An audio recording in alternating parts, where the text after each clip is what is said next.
దొంగ నోట్లతో బురుడి కొట్టించబోయి బోల్తా పడ్డ మోసగాడు కథనం తాజాగా కుత్బుల్లాపూర్లో వెలుగు చూసింది. వివరాల్లోకి వెళ్తే పేట్ బషీర్బాద్ పిఎస్ పరిధిలో ఓ కేటుగాడు దొంగ నోట్లతో మోసం చేయబోయాడు. ఈ నెల 17వ తేదీన మనీషా సావంత్ అనే మహిళ కుంజరాం పటేల్ అకౌంట్కి 18.5 లక్షలు ట్రాన్స్ఫర్ చేసింది.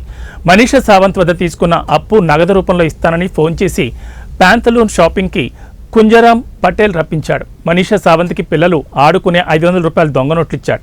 దొంగ నోట్లను పసిగట్టి మందలించబోయిన మనీషా సావంత్ను చూచి కుంజరాం పటేల్ అతని స్నేహితులు పరారయ్యారు. మోసపోయానని బాధితులు పిఎస్లు ఫిర్యాదు చేశారు. దాంతో మోసగాళ్లను గాలించి పట్టుకున్న పోలీసులు నిందితులను అరెస్ట్ చేసి కోర్టులో హాజరుపరిచారు.